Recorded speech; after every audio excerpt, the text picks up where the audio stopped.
What's up, Carly? So I'm in this mold remediation group. I'm a licensed remediator based in Tampa, Florida. Mold is something that I'm pretty passionate about.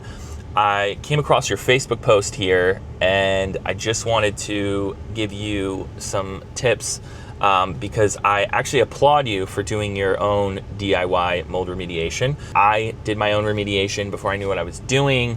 I had a mold issue, and so anytime I see other people doing it, I highly recommend they do it and go through the process of it, because you get a new respect for what remediators go through, and you learn something new, and who knows, maybe it's a new career path for you, because it was for me. So I'm looking at your list here, and get the kiddos out of the house. That is a great start. Put on PPE. Do you need anything for your shoes? So a lot of times if you're gonna wear a tie-back suit, it actually covers your shoes. So you have like it's like a gray part of it. So it's kind of like a bootie. So it goes over your shoes. So you should be okay there. Seal off door, AC vents, and bathroom fan. Yes, do all of these. When it comes to your door, a lot of times what we'll do is we'll staple 6mm plastic and tape around the door trim, and then we'll put a zipper on there, and then demo bags, plans that shove everything out the window. Yes, that works too. Shove all of it out the window. Less in and out of the house you can do, the better. HEPA vacuum everything. Yes, HEPA vacuum studs. The stuff that you're throwing away, you don't really need to HEPA vac it. Like if you're cutting out drywall, like obviously you don't need to HEPA vac the drywall. That's literally going into the trash. But do disinfect it. So I recommend, like, if you're gonna, so it says you're gonna use vinegar here, like spray vinegar on all of that stuff, just to kind of mitigate like a lot of the dust that'll be in the air. It just always helps. Any type of mitigation you could do in the process of remediation helps. So yeah, so okay, and then the scrub down visible mold with sponge and cleaning vinegar. Yes, I would like to suggest though 2 disinfectants that you can choose from depending on your preference, but I would go with a Benefact or BioEsk.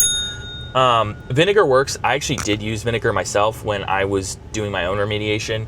However, in hindsight, I kind of wish I just had used an actual chemical that was designed to target mold. Benefact and BioEsk are, from my understanding, they're botanical based, so you should be all good there. And then optionally too, like what we use in the field is we'll use like an actual mold stain remover. It is a chemical. It does smell pretty harsh. It's pretty strong, but it does get rid of like the stains on the wood after you, and then especially if you do a wire brush and sanding of the studs while you're spraying that stuff, it looks even better, right? It really brightens up that wood. And then put a fan on. So number 8, I wouldn't recommend putting a fan in your work area. When you're doing any type of demolition and stuff, it's just a lot of extra stuff being blown around that doesn't really need to get blown around. I would recommend using a dehumidifier and your AFD. And if you can get a secondary AFD to blow on that stuff, so as it's blowing stuff, it's also removing stuff from the air. Whereas if you're just blowing a fan around, it's not going to remove anything. It's just going to keep passing it around. But being that you are running an AFD, I suppose it's not the worst thing in the world to run a fan in there. But ultimately a dehumidifier is probably going to dry out that air, anything wet, a lot quicker. So just keep that in mind. And then when it comes to encapsulation, so encapsulation, you'll find you know, it's one of those things where you ask 5 people, you get 5 different answers. A lot of people say you should encapsulate. And then a lot of people say you shouldn't, right? I personally don't like to encapsulate, but if you are going to encapsulate, always make sure to encapsulate after you've passed PRV. We call it post-remediation verification.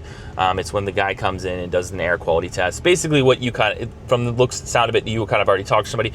You'd have that guy come back, give you a pass, and then you would perform the encapsulation. That's what I recommend. Then put the fan back on for several days. Do I need to continue to run the negative air machine too?